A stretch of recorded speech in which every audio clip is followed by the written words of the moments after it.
Hi, everyone. Thank you for joining today's Tech Showcase. We do have our final session here today.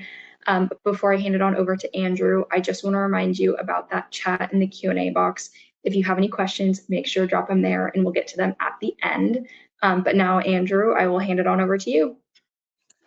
Thank you. Hey, everybody. Thanks for making some time today to listen to what we have to say. So, quick introduction of myself. I'm Andrew Moffat, the CEO. I'm one of the co-founders here at Qrious Insight.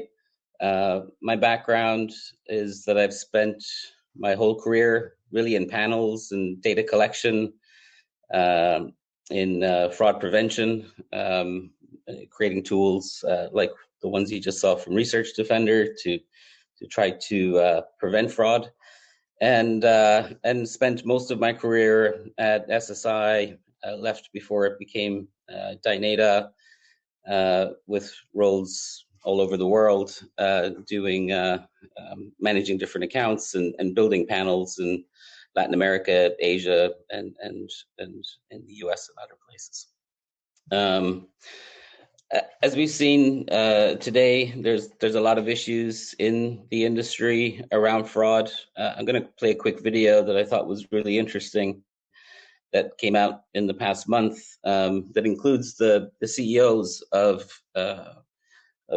Kantar profiles, of senior folks from P&G and Zappi, CEO of the Insights Association, really talking about the problem that exists. And I'll let them do the talking, and here's what they have to say. We have to ask ourselves, really, is it real? We are seeing an increase in fraud. I was floored, absolutely shocked. So where there's money to be made, there's going to be fraud. And where there's big money to be made, there's going to be big fraud. Fraud has really continued to accelerate. One, it's like whack-a-mole. Another fraud, jumps up with some new way of scamming the system. It's a complicated and complex problem, but one that this industry is best suited to solve. So 1 out of 2 clicks online is not real. 13% is coming from bots. And I approach every data file like it's a crime scene. They do serious damage to your data. I want to do something about it. There's an ethics issue here too. And quality is totally related to ethics. People are seeing the fraud now that they weren't seeing before. I've worked on all kinds of quality, from sampling and fraud to sample frame. We cannot make decisions based on bad data. Higher quality is worth so much more. What it is to engage a true, real, high-quality participant. And I agree. We have to get to a point where we solve the problem. We now have all of the major insights associations or insights-related organizations, the MRS, SMR, SampleCon, some local ones in different countries getting together to really solve this problem, simply because it's a threat to our industry. And the threat is our ability to get to the truth and to get to real people. And I think we have to look at the problem and actually think about how to do it differently, in the way that maybe Jobs looked at computers back in the 80s and 90s. In that, what we've heard is, over the past 10 years, always trying to stay ahead of the fraud, using the current ecosystem and how we do things, maybe is the problem to begin with. So my co-founders and I, having built panels in different parts of the world, as well as building measurement panels in different parts of the world for some of the leading research agencies, try to figure out how we could construct this idea of exchanging opinions and data between consumers and agencies, or consumers and brands, more effectively, but try to do it in a way that actually was good for the participant, and not in the way that I think the consequence that of our automation has really degraded the experience of the panelists, and that's what's also causing a significant problem within our industry.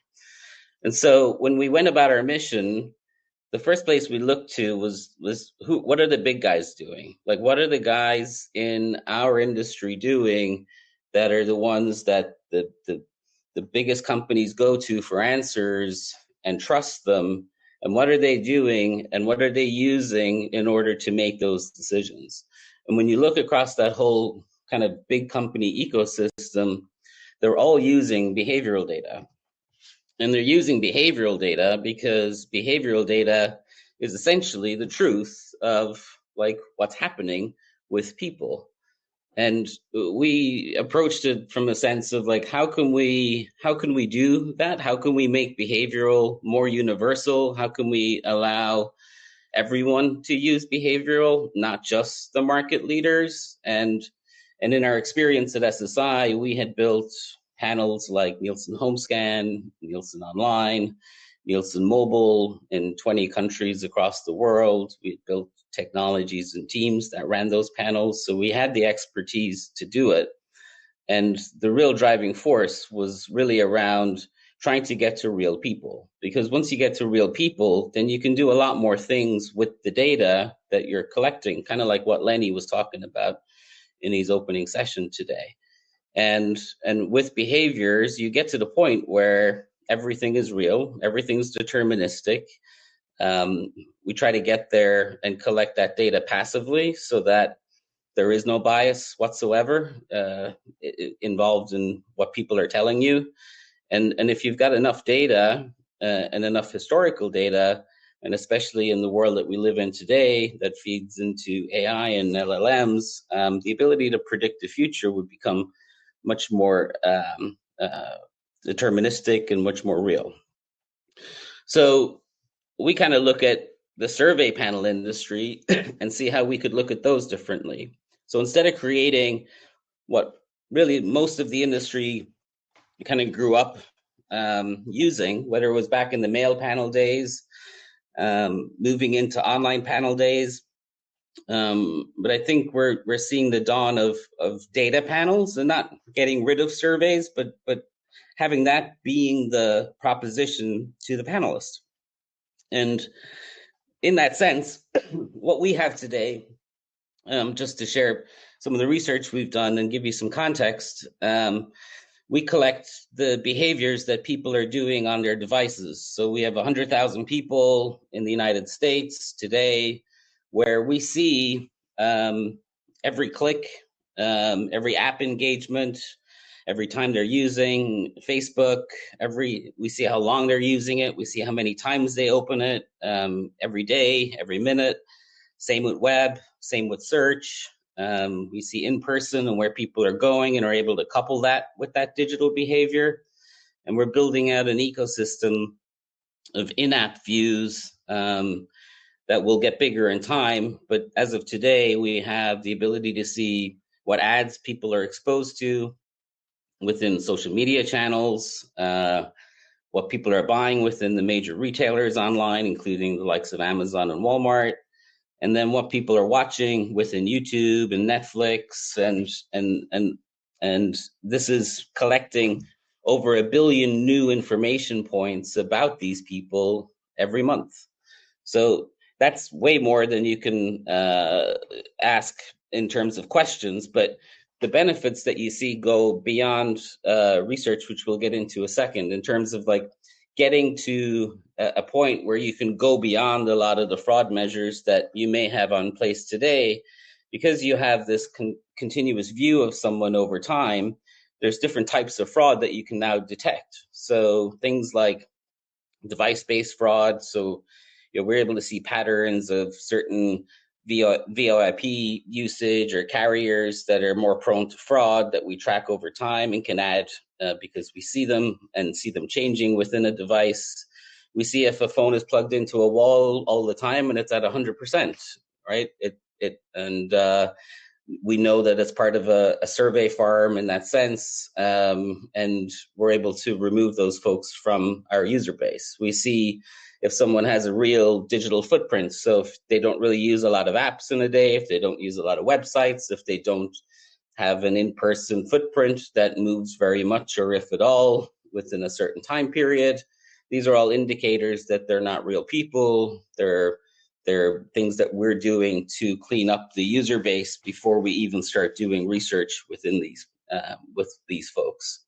We also see things like people who have multiple accounts, logging into those accounts in different ways. We see people who are on survey chat rooms and different things. And these are just what we call like kind of more behavior-based frauds, or fraud that we can detect because we have a continuous view, not just of a panelist that comes in to take surveys every now and again, but essentially everything they're doing within that device. So within our user base, we allow people to get to 7 days. Within that 7 days, we see everything really that's going on in that device, and that cleans up 7-day plus panelists, or what we use for research and of different kinds.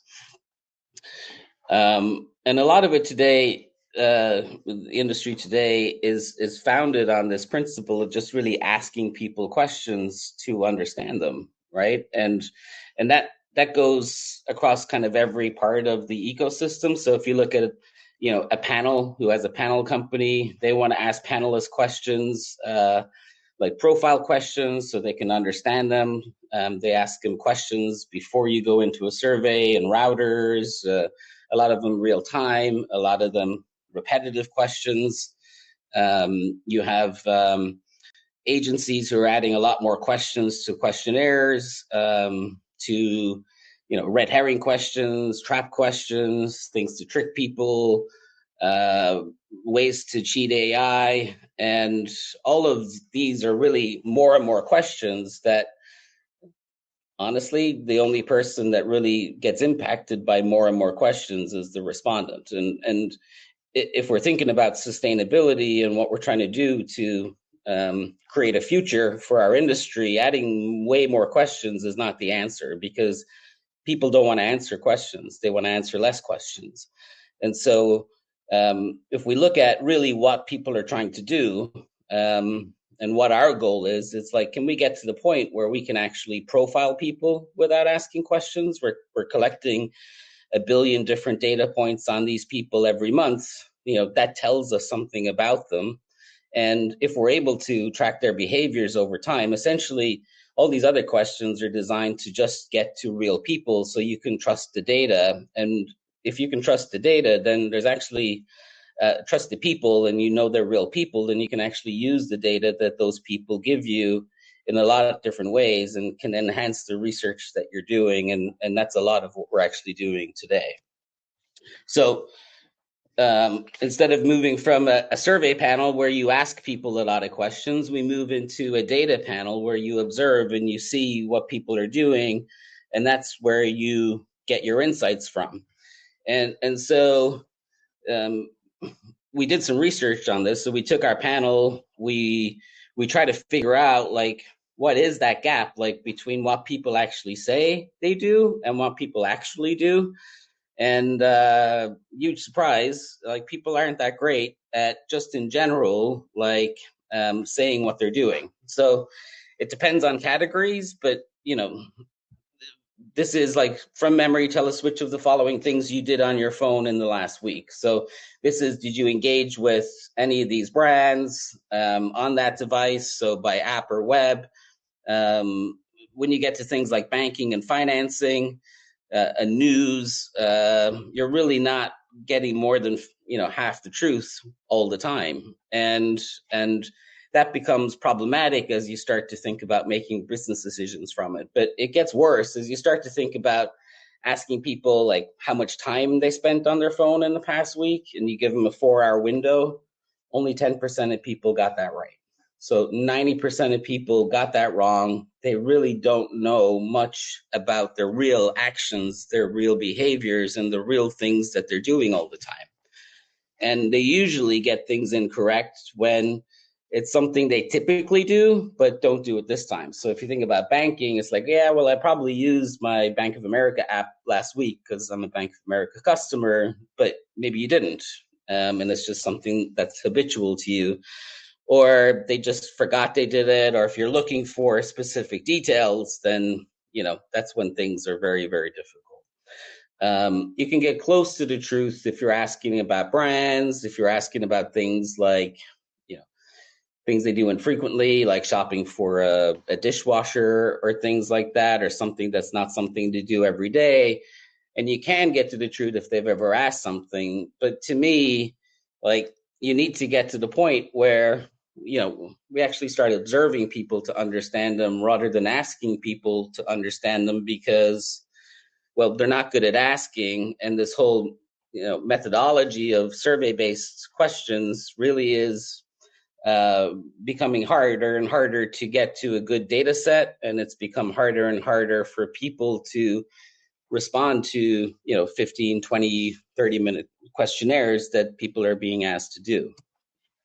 So what we've built is this concept of being able to, not even concept, this reality of dynamically profiling all the time based on the behaviors and the clicks and the apps they're using and the websites they're going to and the places they're going into in person, and have turned that into understanding of people. So if you want to understand, their audio streaming habits, their, lifestyles, their media habits, and who they are, and the video's not working, but you can basically go in and see, exactly, like, this person spent, 263 hours on Facebook in the past month, and they used Facebook 75 times. And you can also see that same other person use TikTok how many times and how many minutes. And you can use that data in different ways to not just target people, but to understand people, which we'll get into in a second, through blending the ability to survey all of our audience with the behavioral data that we're collecting. So if you think about all the data that we have, if you're looking for someone who's using a certain app, someone who engages with a certain brand via, app, web, or in person, you want to find people who are shopping a certain category, buying certain products, exposed to certain ads. You can field surveys with any of those folks. You can then append any of this behavioral data at a respondent level to every single person within your survey, right? So you want to know, every QSR brand this person has engaged with in the past 30 days and how many times, what retailers they shop in, what their digital habits are, what media they spend time on, what news they're consuming. All of that's available to append post-survey to your survey data. And because you know these people are real, and therefore their data is also real because it's all behavioral data, you can now start doing really interesting things with the data. You can start to take a concept test and take your group of concept acceptors and start to create a media plan based on where they spend time in media. You can start to understand their hobbies and interests. You can understand, like, other brands they're engaging with, so you can understand who to partner with or maybe where to advertise, since that landscape's moving on so much.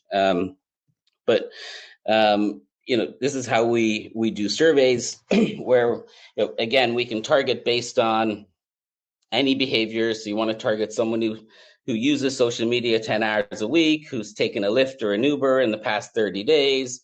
On each respondent, you're going to get whatever behavioral data that you want or need on that particular study. And that can, again, feed any kind of research process. What we're also doing is a lot of research without questions. So when we think about our social media ad effectiveness product, we're able to actually see in a cookieless way brand exposure and post exposure, if someone actually engages with that brand, how many ads that takes, how many days that takes, how that compares to any of your competitors.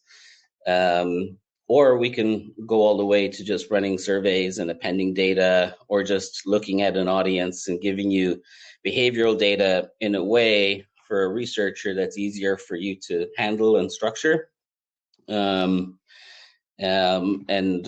that's true, the behavioral appends that we have created. And again, living into a future where we can ask a lot less questions of people, yet we can understand them a lot more deeply. We can know a lot more about them. We can actually do a lot deeper and more meaningful research, not just because you've got to real people to begin with, but also because you can now take the behaviors of these people, understand them, and connect the dots to other parts of your organization that maybe you weren't able to do before. So thank you for your time. Open to some questions. And yeah. Awesome. Thank you so much. Before we dive into these questions, I just want to remind the audience that if you have any, you can drop them in that Q&A box. So to kick things off, we've got a question here that says, super insightful, thanks. From what I understand, your answer to the challenge of making sure we face a real individual is to collect always more data about them, which seems pretty intrusive. While this approach must indeed solve this challenge effectively, what about data privacy and data representativeness of your members? Yeah, great question. So there's a few answers that I'll get into. So one is the model to begin with, right? I think of it more from a panelist point of view as well, because you want to get someone to participate on both sides of it, right? So one is concern around privacy and making sure the panelist is okay, but the other side is then the insights from that data that you're generating and making sure they're representative in different ways. But from a consumer panelist point of view, that's always kind of been to the forefront of how we wanted to solve this problem. So what we actually do is pay people every day for their data. And in that sense, it's a better model, because instead of like having to answer all your registration and profile questions and then maybe take 10 surveys before you get to qualifying for one to participate, you're actually earning money from the day that you join, and you're creating a relationship with them that's different than a survey type environment. And then what we found is when you actually go into engaging with them with surveys, they're more responsive. We pay them more than a traditional panel for their participation, and we just treat them well. From a privacy point of view, it's a fully disclosive model. Like it's a people are very aware the data is what's being used for, the type of data that's being collected, and that exchange of currency every day, of course, helps get through all the privacy regulations to the point where this is a panel model that can be done in any market in the world outside of a China, Russia type situation. And then in terms of the representativity of the panel, quite interestingly, like naturally, it's fairly representative, especially on ethnicity, on age, even gender. There's probably one major skew would be income. It's probably lower income than higher income. At this point, we haven't tried to control much for that, but we can create a huge NatRep audience within our user base with nested quotas for age, gender, income, ethnicity, region, and provide market share stats. And we've actually taken shopping data, purchasing data for major retailers and had them stack up their in-market data, or major brands compare their app session data to ours, and yeah, the data holds up in terms of that.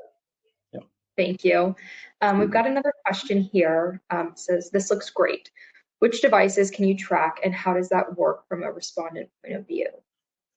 Yeah, so we have mostly Android devices. We also have desktop devices. We're launching iOS this month with location data and looking into other deterministic type of data that you can get within an iOS ecosystem. It's a bit different. Happy to take that question with someone offline rather than get into a whole iOS conversation. But we have desktop, and that gives you some obviously iOS users, and Android primarily from a mobile perspective right now. Wonderful. Thank you so much. It seems like those are all the questions that we have for today. But just as a reminder, if you want to hear more, make sure to reach out to Andrew. I know he would love to chat with all of you. But with that, thank you everyone for joining today's Tech Showcase. Andrew, I want to give you a big thank you for this session. But with that, I hope everyone has a great day. Thanks, Bridget. Thanks, everybody. Thank Bye. you.